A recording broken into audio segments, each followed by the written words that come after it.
Like a lot of people, I have been gradually losing faith in Goodreads for myriad reasons that I'm going to get into in a future video. But while I still have and occasionally use Goodreads, I thought it would be fun to look at the top 10 best rated books on Goodreads right now and see if that can tell us anything about the current state of Goodreads and also the current state of reading culture as a whole right now. And what I found was surprisingly interesting. So from 10 to 1, I'm going to go through the top 10 best rated books on Goodreads and give my thoughts and opinions on what these books are and why they are the top 10 rated books right now. Let's go. Now, in my opinion, the book at number 10, despite the fact that I haven't actually read it yet, absolutely deserves to be there. This book's placement on this list gives me hope, because it's a book that's talking about something serious and vitally important. Now, as I said, I haven't actually read the book yet, but I am familiar with the story around it. The book is a memoir called Know My Name by Chanel Miller. It was published fairly recently in 2019, and it's the story of something tragic and terrible that happened to Miller in 2015, when she accompanied her sister to a frat party at Stanford University and was sexually assaulted. During the trial, the news media referred to her as Emily Doe, and once the man who assaulted her was put away, she put out a statement that was published by BuzzFeed and had millions of reads within days of it being published. Suddenly, the horrendous story of the assault that Miller experienced was being read by millions of people all around the world. 3 years later, it was published as a memoir. And the fact that this book has been so highly rated by so many people on Goodreads is a great sign, because I don't need to tell you why memoirs like this one are so important, raising awareness of male violence against women. So we're off to a really good start.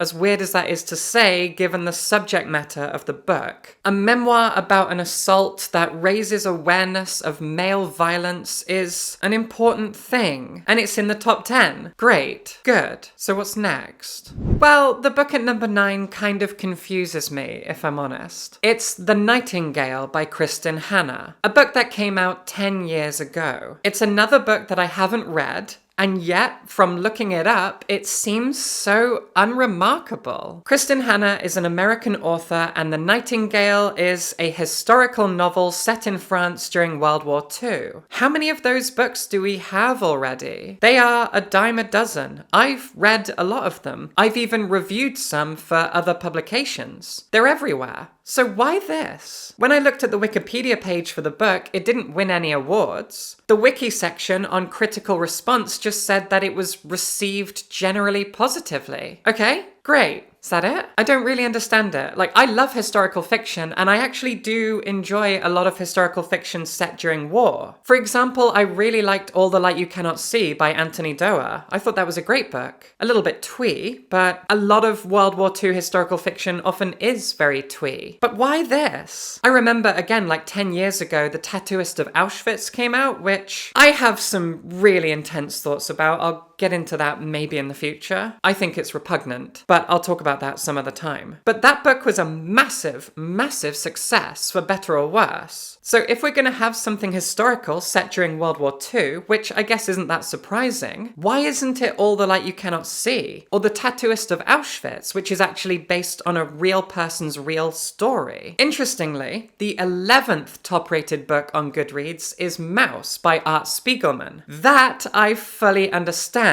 Mouse is a book that I'm sure you're familiar with, one of the most famous and impactful American graphic novels ever created. It's a masterpiece. If you've read it, I'm sure it has stuck with you as much as it stuck with me. But that's number 11. What is with this Nightingale book? I don't get it. There are so many World War II historical books. What's special about this one? If you've read it, let me know.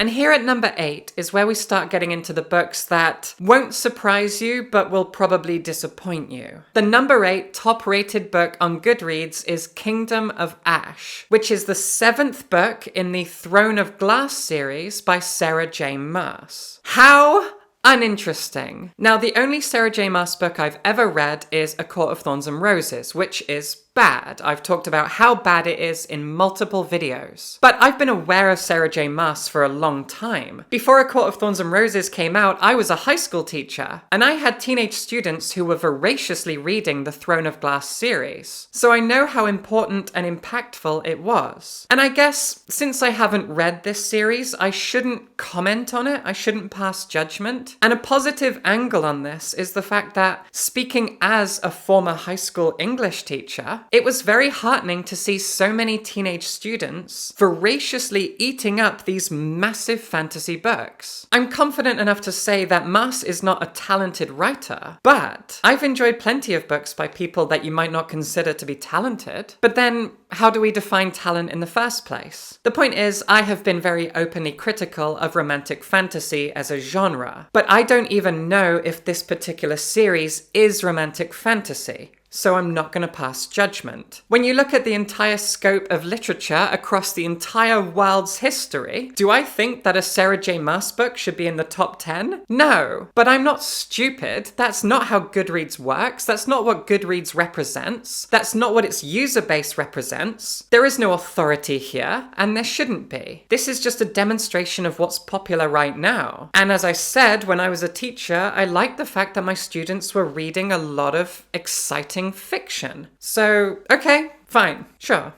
Number 7 on this list both makes perfect sense and is also really weird. And again, I'm going to have things to say related to my time as a high school English teacher, because this book is The House of Hades by Rick Riordan. In case you don't know that name, Rick Riordan is an American author who created the Percy Jackson series. It's an enormous series of books, separated into different sub-series, all inspired by Greek mythology. There are so many of these books. And 10 years ago, when I was a high school English teacher, there were 3 kinds of readers. Kids who didn't read at all, boys aged 11 to 14, who were all reading Percy Jackson books, and girls aged 15 to 18 who were all reading Sarah J. Maas books. And I think they still are. So, looking at it from that angle, it all makes perfect sense. For Sarah J. Maas and Rick Riordan to appear on this list is so logical. The boys loved Rick Riordan and the girls loved Sarah J. Maas. Great, okay. But what's weird about it is,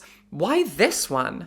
Like, I haven't read the entire series. There are like 50 books. Why this one? I even had to look up where it falls. And like, this is the wiki page. The House of Hades is the 4th book in the Heroes of Olympus series, preceded by the Mark of Athena and followed by the Blood of Olympus. Each of those things is a series in and of itself. So this one book, the 4th in a series, that was preceded by another series and succeeded by another series, is the best one? Why? I don't know. You'd think that it would be the very first one, Percy Jackson and the Lightning Thief. I read that because all my students were reading it. I don't remember it, but I understood why 12-year-old boys love it. Why isn't it the first one? Or the very last one, if there is a last one. He might still be writing them. You know what I mean? Like, why that one? I don't know. The book at number 6 also doesn't surprise me, and I'm personally very happy to see it here. It's The Return of the King by J.R.R. Tolkien, the 3rd book in the Lord of the Rings trilogy. I'm a big fan of The Lord of the Rings. I've watched the films 1,000 times, and I finally read the books about 2 years ago on audiobook narrated by Andy Serkis, which was a wonderful experience. And I think it's fantastic, but also kind of interesting how this book is so high in the Goodreads best rated books of all time list. Because it's not easy. And it hasn't aged well. Fantasy has gotten a lot faster in recent decades. The Lord of the Rings is a slog. Everyone says so. Even if you're a massive fan. Even if you've read the books hundreds of times.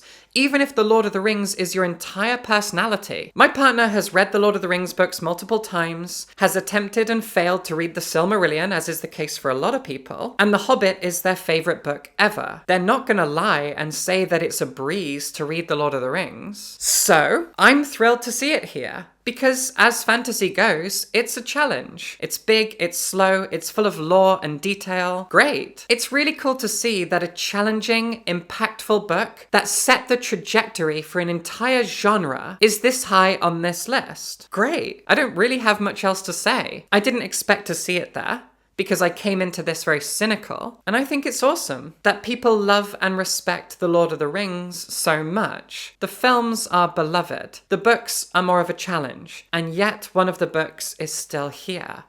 Great. The top 5, however, is a little more disappointing than that, because at number 5 we have the only author to feature on this list twice, Sarah J. Maas. And of course it's one of her A Thing of Things and Things books. A Court of Mist and Fury. I don't know, I haven't read this one. Apparently it's the second book in the, I was actually going to say Thing of Things and Things, Court of Thorns and Roses. It's the second one in that series. Okay, yeah, I mean, sure. Like, I get it. These books have been out for 10 years now. They are some of the most popular books that have ever existed in the history of ever. The first one, at least, is really, really terrible for 1,000 reasons that I've already got into. I'm not going to repeat myself here. I don't like most romantasy fiction. And of course, I'm disappointed to see one of those romantasy books on this list. Because romantasy, as I've said, is a subgenre of romance and fantasy. And when you look at the fantasy element of A Court of Thorns and Roses, it's lazy, two-dimensional, uninspired, and uninteresting. And when you look at the romance element, it's toxic and disgusting and hyper-conservative. So, not a fan, not thrilled to see it, but also not surprised. At number 4, fittingly for its title at least, is Fourth Wing by Rebecca Yarros. Now, this is another romantasy book. It's also military propaganda, in my opinion. But, as terrible romantasy books go, Fourth Wing is easily the one I've enjoyed the most. The good romantasy books, as I mentioned in a recent video, are all the gay ones. And I explained why in that video. It's more interesting than me just being a queer person saying the queer stuff is good. There is an answer, there is a reason, and I go into it in that video. If you're curious, I genuinely have an answer, and I think it's interesting. But when it comes to all of the toxic, lazy, conservative propaganda stuff, Fourth Wing is the best one I've read. It is genuinely exciting. It is full of thrills. It's competently well written. Sometimes it's so bad it's good, and you laugh at the moments you're not supposed to laugh at, but you will also laugh at the moments you're supposed to laugh at, because the comedy lands. The action is pulse-pounding. It has a fantastic pace to it. It's been very well edited. There's a lot that I enjoyed. And while I try my best not to believe in guilty pleasures, if I did, it would be one of mine. There's so much I hate about it, so much that's terrible about it, and I believe it's its own kind of propaganda, but it is fun. Like, Top Gun Maverick is an amazing film. It's still military propaganda, but it is well done. Not that I think Fourth Wing was written with the competence with which Top Gun Maverick was created at all, but there is a lot about it that is competent and is well written. It's still shallow and empty and bad, but I did enjoy it. That said, I live in Scotland and I love Scottish culture, and Rebecca Yarros randomly pulled words out of the Gaelic language, called it Gaelic because she doesn't know that there's a difference, and threw them into her book without any care for the culture she was ripping from. I've also talked about that in another video as well. Still, it's quite a fun book, I suppose. It's not the 4th best book ever, but it's quite fun. Number 3 also surprised me, but in a kind of bland way. It's Crooked Kingdom, the second book in the Six of Crows duology by Leigh Bardugo. Now, I've read a few Leigh Bardugo books, and I think that they are all absolutely almost okay. They're so middle of the road fine, and that's what's frustrating about it being at this spot on the list. I do think that the Six of Crows duology is the best thing she's written, but it's still not all that. I will give her credit for the fact that she wrote this fun anti-hero heist story in a fantasy world that she'd already fairly competently created, but it's still not mind-blowing. It's fine. The Grishaverse is okay. It's relatively well put together, and Six of Crows is pretty exciting. So, yeah, if we're gonna have a popular fantasy book on this list that isn't Lord of the Rings, Sure, I just think she's massively overrated. There are so many authors out there that are better than her, but there are so many within the same genre that are far, far worse. So if you're going to have a really middle of the road, kind of uninspiring and uninteresting author who ticks every box, and every book is kind of a 5 or a 6 out of 10 if I did ratings. I don't like ratings, I don't do ratings. But sure, okay, yeah, why not her? It's competent, it's decent, it's not bad. But I'm not sure the third most top-rated book in all of Goodreads should be okay. It's the kind of book I look at and go, yeah, okay, it was fun, it's fine. And it's somehow the third best top-rated thing on Goodreads? That's weird. Number 2, obviously, I have feelings about, but I don't think I need to dwell on those feelings because it's very obvious why this book is here. I was not surprised at all when I saw it. I'm not going to take anything away from anyone, but I can't help but have a visceral reaction to it based on who I am and the fact that I'm alive today. The book at number 2 is Harry Potter and the Deathly Hallows by J.K. Rowling. I know why it's here. I fully understand. The Harry Potter series is one of the most impactful, influential, and downright popular works of culture in the last century. I get that. All I'm gonna say, as 1, a transgender person, and 2, as someone with a pulse who cares about other people, is that she could have just kept quiet. And Harry Potter could have gone on being a massive cultural touchstone, and we'd all either say it's good, it's bad, or I don't care, without any caveats, asterisks, controversies, anything. We all just would have had our opinions about the books, but she didn't do that. She had things to say. Not that the books didn't have things to say, because obviously the Harry Potter books are still full of sexism, racism, anti-Semitism, xenophobia, ableism, literally every kind of ism that exists is featured in the Harry Potter series. So it's not like they were ever free of controversy and reasons to be heavily criticized by a lot of people. Anyway, I'm gonna stop. I get why it's here. I fully understand. Harry Potter was my partner's entire childhood. I'm very aware why it's here. I just still get to be pissed off. And number 1, much like number 3, is kind of uninteresting.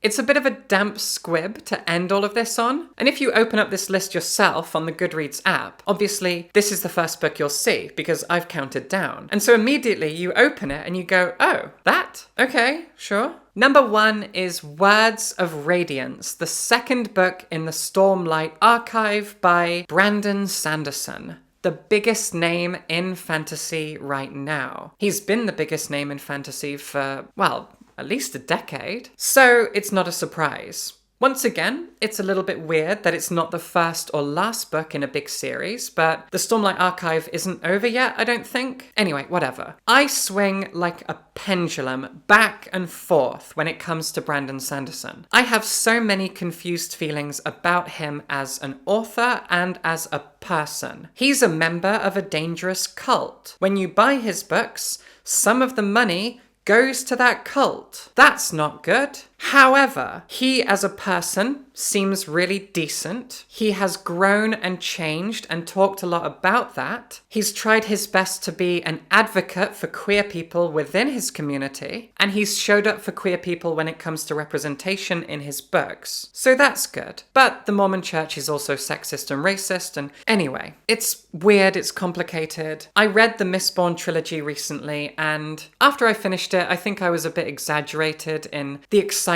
and the hype. Like, it's very easy to feel like you're being brainwashed by hype itself. I finished that whole trilogy and I thought, yeah, that was great. I get it now. I understand why people like him so much. But looking back at it now, after the dust has settled, I don't actually remember it that well. It was fine. Sanderson, like Leigh Bardugo, is absolutely fine. His books are good. He's good at world building. He's good at character writing. He's good at dialogue writing. He competently creates decent fantasy worlds and the stories within them. Great. But they don't set the world on fire. they are okay. So yeah, just like with Leigh Bardugo, I'm like, okay, another fantasy author who doesn't rock the boat, who puts out stuff that everybody enjoys. They're not remarkable, they're not the best, but they're not bad either. Cool, great. I guess that'll do. It's just kind of frustrating that so much of this list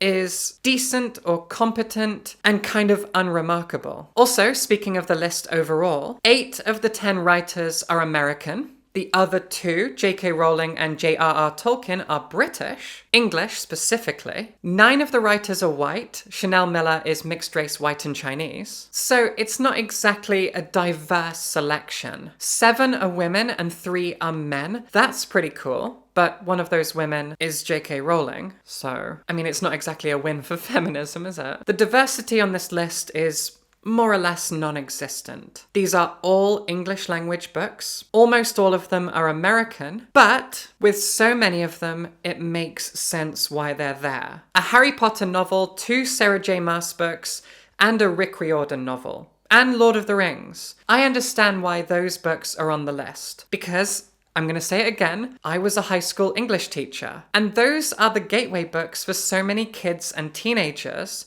to get into fiction. And when I look at my own gateway books, which fit into that same kind of niche and style, it makes sense. I didn't grow up on Harry Potter. I didn't grow up on Sarah J. Maas. I didn't grow up on Rick Riordan. My gateway books into literature were His Dark Materials by Philip Pullman, but they are still young adult urban fantasy books. And if one of those had been on this list, I would not have been surprised. The books that leave an enormous impact on us as teenagers are likely going to stay with us and remain favorites going into adulthood, especially if you don't read as voraciously and broadly as I do. That sounds patronizing. What are you going to do? A frightening amount of people don't read at all. So I'm not going to complain. Well, I am, but I also sympathize with why authors like J.K. Rowling, J.R.R. Tolkien, Rick Riordan, and Sarah J. Maas are on this list. Brandon Sanderson and Leigh Bardugo are fine. This is a very fantasy-heavy list. And those 2 authors are absolutely okay. So it's kind of weird, but I do also get why mid stuff ends up so popular. Because good stuff can be sometimes challenging, sometimes specific to a certain group of audience, and at least they're not bad. But then maybe I'm making excuses. There are fantasy authors who are critically acclaimed, who are better than Leigh Bardugo and Brandon Sanderson, and they're not on this list. I'm sometimes wondering why certain things are more popular than others. It's weird to have read fantasy books and series that are no more complicated than the works of Brandon Sanderson, but are better and far less popular. What is it about his books and Bardugo's books that are just mid enough to become the most popular of their genre, and thus the most popular on Goodreads? It's really weird. It's fascinating. If you have an answer to this kind of weird question I've just asked, let me know. Anyway, overall, I think this list is very unremarkable. It started off strong. Number 9, I still really don't get at all. And then the rest, I get it. I'm not surprised, but bleh. It's just a big damp squib, isn't it? But if you'd like something that's not a damp squib, you should read my book. This is Managing and Other Lies. It's a collection of horrifying queer short stories. 6 stories, all of them horror, all of them queer, all of them unsettling, and all of them really, really good. Click the link in the description to buy a copy. Thank you. And subscribe for books.